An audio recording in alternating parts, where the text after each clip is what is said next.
सच्चिदानंद रूपाय विश्वोत्पत्त्यादि Hathaway तापत्रय विनाशाय श्री कृष्णाय वयं नमः।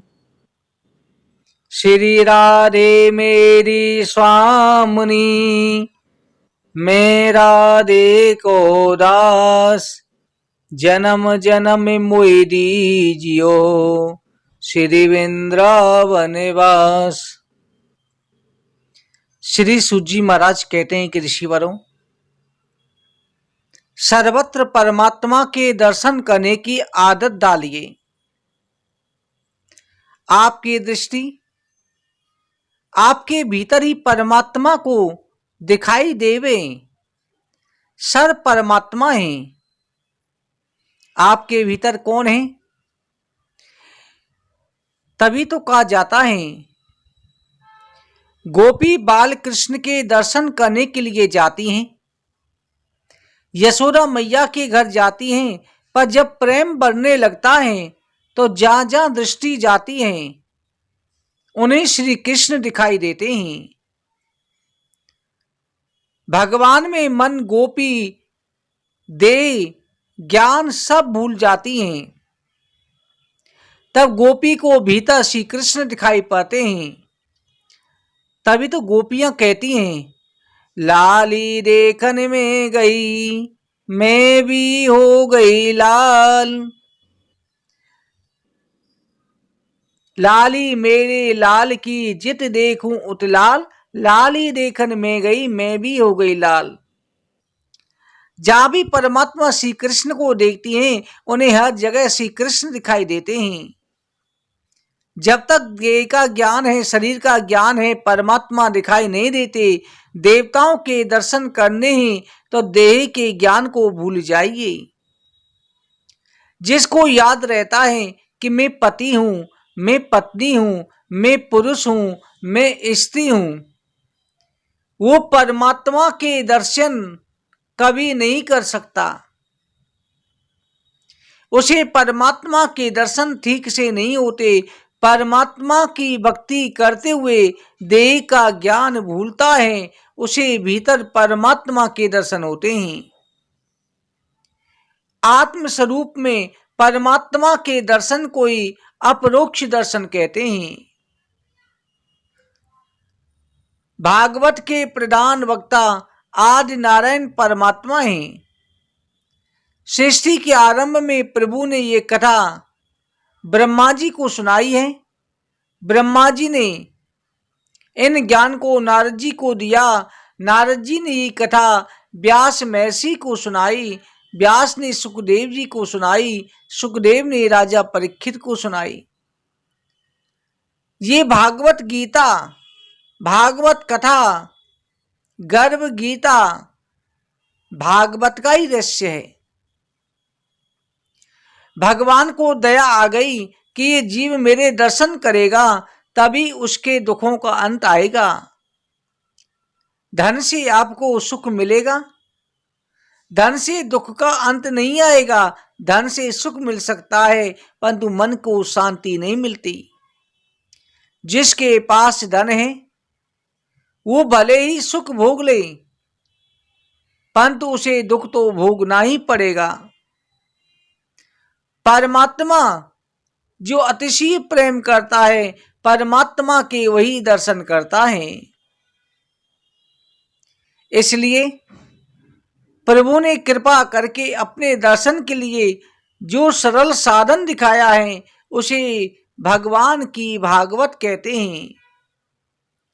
परमात्मा के दर्शन के लिए वेद में, उपनिषद में, गीता में जो अनेक साधन दिखलाए गए हैं वो सभी अच्छे हैं।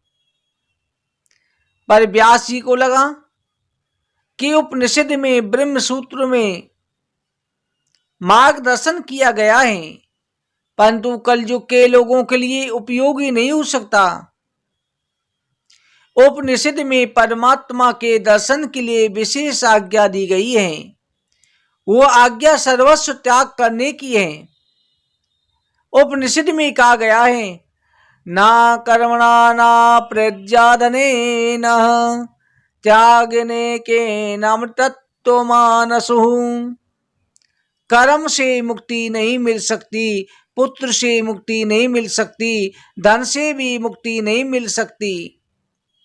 अमृत तत्व की प्राप्ति से जो त्याग से होती है, उपनिषद कहते हैं कूड़े से कभी इत्र की सुगंध नहीं आ सकती।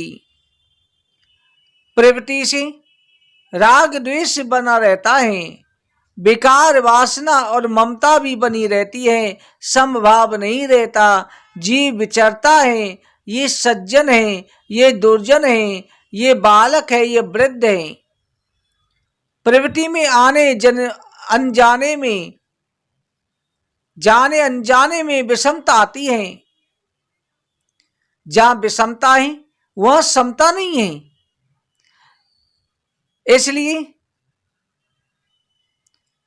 जहां ममता आई, प्रवृत्ति में व्यस्त फंसे हुए जीव को परमात्मा के दर्शन नहीं होते। उपनिषद कहते हैं परमात्मा के दर्शन के लिए सब कुछ छोड़िए, सर्व त्याग कीजिए। अत्याग की बातें करना बहुत सरल है, मन से त्याग करना कठिन है। परमात्मा ये नहीं कहते कि तुम संसार के भोगों को छोड़ दो, उनमें ममता मत रखो। शरीर से भोग रहे हो पर ममता मत रखो, मन को परमात्मा में लगाए रखो। लोग सब कुछ छोड़कर के कथा में बैठते हैं, पर कई लोगों को कथा में बैठे हुए भी घर दिखाई पड़ता है। अरे घर तो क्या, बाहर जूते पड़े भी दिखाई देते हैं, वो भी क्या। लोग सोचते हैं कि नए जूते ही कोई ले ना जाए। मानव मन से कुछ नहीं त्याग सकता। कलयुग का मानव त्याग नहीं कर सकता। मानव बाहर से कुछ त्याग कर लेवे, तन से त्याग कर लेवे, पर मन से त्याग नहीं कर पाता। कई लोग जब कथा में जाते हैं तब पान सुपारी भी साथ लेकर के आते हैं। कलयुग का मानव ऐसी साधारण चीजें भी नहीं त्याग सकता, तो उससे कहिए कि तुम काम छोड़ दो, क्रोध छोड़ दो, वो करेगा? मैं कुछ भी छोड़ना नहीं चाहता हूं, सुख भोगते हुए भगवान मिल जाएं तो अच्छा है, ये सब की इच्छा रहती है।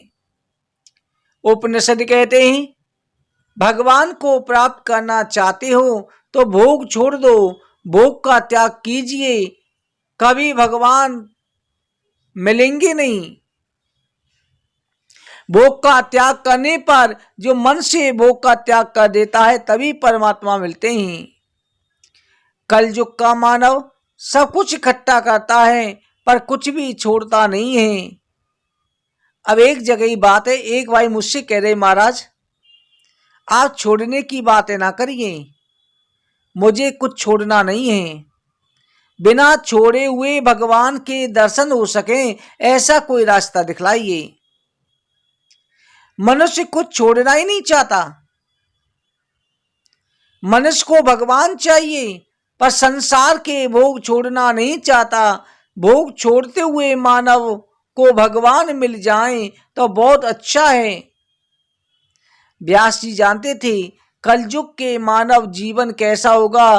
कलयुग के मानव जीवन का अर्थ काम से पूर्ण होगा, वो कुछ भी छोड़ नहीं सकेगा। उपनिषद का ज्ञान अति द्रव्य है। कलयुग के विलासी जीव उपनिषद के ज्ञान का पाचन नहीं कर सकेंगे। अति वैराग्य बिना ज्ञान सफल नहीं होगा। व्यासी को लगा कलयुग के अर्थ प्रदान विलासी लोगों पर उपदेश का असर नहीं होगा। लोगों को घर में शांति नहीं मिलती है, इससे शाम के समय बगीचे में जाते हैं। मानव घर छोड़ नहीं सकता, घर में शांति से रह भी नहीं सकता। ईश्वर की यही माया है। व्यासी ने बहुत सोच विचार करके भागवत शास्त्र की रचना करी। दिव्य मार्गदर्शन इस ग्रंथ में किया गया है। भगवान के लिए घर छोड़ना ही पड़े ऐसा नहीं है। मीरा जी को घर में ही भगवान के दर्शन हुए प्रभु ने जो आपको घर दिया है उसे छोड़ने की जरूरत नहीं है। वन में जाने से आनंद मिलता है, ऐसा नहीं है। कुछ लोग ऐसे भी होते हैं, एक घर छोड़ने के बाद दूसरा घर बनाने की इच्छा होती है। एक घर की ममता छोड़ दी, दूसरे घर की ममता रख ली, क्या लाभ। यानी कि घर परिवार छोड़ा, फिर रहती है कि आश्रम बना लें, चेला बना लें, गाड़ी खरीद लें।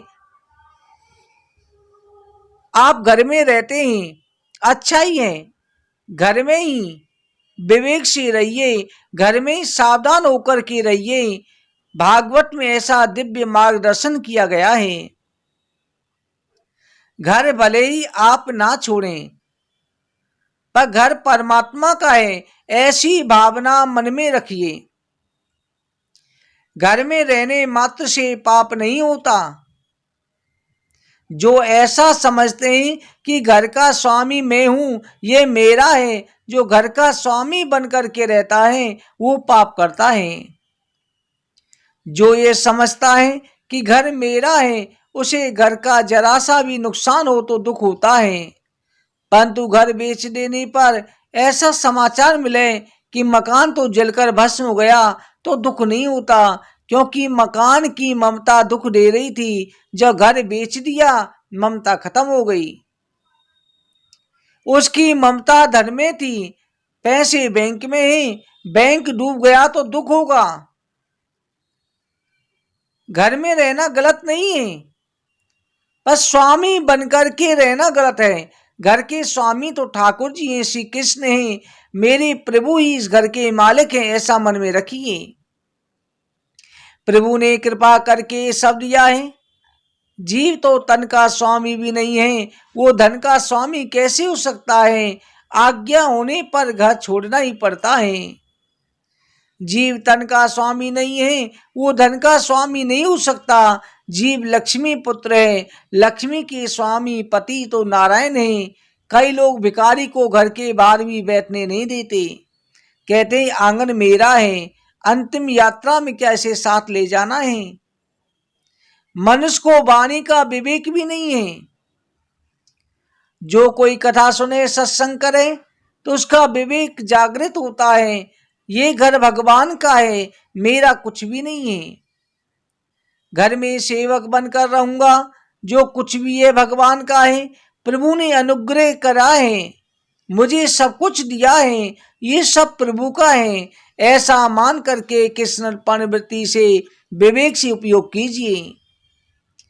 अपना प्रत्येक व्यवहार भक्ति में बनाइए। गोपियों ने जगत को दिखाया है कि घर में रह करके भी भगवान के दर्शन हो सकते हैं। गोपियों को घर में परमात्मा का साक्षात्कार हुआ।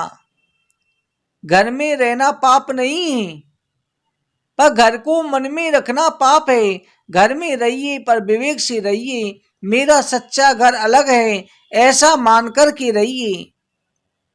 घर को प्रभु का मंदिर बनाइए, स्वामी बनकर के उसका उपयोग कीजिए। ये मन में मत रखो कि हम स्वामी है, स्वामी बन के उपयोग करेंगे। अगर उपयोग कीजिएगा तो आपको परमात्मा के दर्शन नहीं होंगे। इसलिए सेवक भाव से उपयोग कीजिए। इस शरीर को विवेक से थोड़ा सुख दीजिए, अति सुख ना दीजिए। इस शरीर को अति सुख मिलने पर तन और मन दोनों बिगड़ते हैं। शरीर को उतना ही सुख दीजिए कि सुख भोगते हुए भगवान को ना बुलाया जाए, भक्ति हो सके। घर में जो कुछ है उसके स्वामी भगवान है। घर मेरा नहीं है, भगवान का है। इसका हिसाब एक दिन देना पड़ेगा। भगवान को हिसाब देने से पवित्र दिवस को ही मरण कहते हैं। हिसाब में गड़बड़ घोटाला होता है तो घबराहट होती है। मृत्यु से डर किसे लगता है? जिसने जीवन में पाप किए हों। साधारण सी इनकम टैक्स के अफसर को हिसाब देने से मनुष्य को घबराहट होती है। मनुष्य मंदिर में ठाकुर जी को वंदन करने जाता है, कहता है हे प्रभु, 2 प्रकार का हिसाब किताब है। 2 किताब रखी हुई हैं। आप जरा ध्यान से रखना, 1 वर्ष का हिसाब देने में इतनी घबराहट होती है, तो सारे जीवन का हिसाब जब प्रभु को देना होगा तब क्या होगा। जिसका हिसाब शुद्ध है उसे घबराहट नहीं होती, उसे अंतकाल में ही शांति मिलती है। उसका मन सोचता है मैं तो अच्छी जगह जाने वाला हूं। मानव को अंतकाल में घबराहट क्यों होती है? क्योंकि उसके हिसाब में गड़बड़ घोटाला होता है। भगवान हिसाब मांगेंगे, भगवान श्रीमान जी से पूछेंगे तुमने अन्नदान क्यों ना किया। गरीबों से भी भगवान पूछेंगे मैंने तुम्हें आंखें दी, तुमने आंखों से क्या किया। मैंने मन दिया, मन से क्या किया। परमात्मा ने तन और धन देने में विषमता रखी, पर मन सभी को एक समान दिया है। इसलिए विवेक से व्यवहार कीजिए। प्रभु ने विवेक से व्यवहार करने और भक्ति के लिए इंद्रियां दी हैं, पर अंतकाल में जीव को घबराहट होती है। इसका कारण है उसे अपने सभी और पाप दिखाई देते हैं। अंतकाल में जीव को पुण्य याद नहीं आता।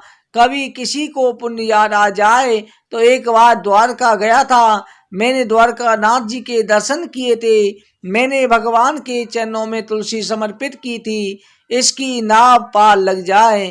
परंतु अंतकाल में पुण्य याद नहीं आता, पाप याद आते हैं। क्योंकि मानव जब पाप करता है बहुत सावधान रहता है, परंतु पुण्य करता है वो बहुत गाफिल रहता है। पाप करता है तब ध्यान रहता है कि मेरा पाप प्रकट ना हो जाए, पाप करता है तब बहुत सावधान रहता है, पुण्य करता है तब अभिमान में रहता है, गाफिल रहता है। इसलिए अंतकाल में पुण्य याद नहीं आता, पाप ही याद आते हैं। पाप के याद आ जाने पर जीव घबराता है, सोचता है कि अब मुझे मार पड़ेगी, सजा मिलेगी। जो डरता है उसने बहुत पाप किए होते हैं, डर का कारण पाप है। जो भगवान की भक्ति करता है, जो पाप छोड़ता है, निर्भय होता है, जो उचित रूप से भक्ति करता है, उसे ऐसी अनुभूति होती है कि भगवान मेरे साथ हैं। मानव भक्ति करता है, डरता है, तो समझना चाहिए भक्ति कच्ची है। भक्ति करने वाला निर्भय होता है, भक्त को कभी डर नहीं लगता। इसलिए आज से आदत डालिए कि हम नित्य प्रति कथा सुनेंगे, नित्य इस कथा को सुनेंगे और भगवान की भक्ति करेंगे। अब हमें डरना नहीं है, हमारे कार्य सिद्ध होंगे, प्रभु की हमारे ऊपर कृपा होने वाली है। बोलो इंद्रावन बिहारी लाल की जय।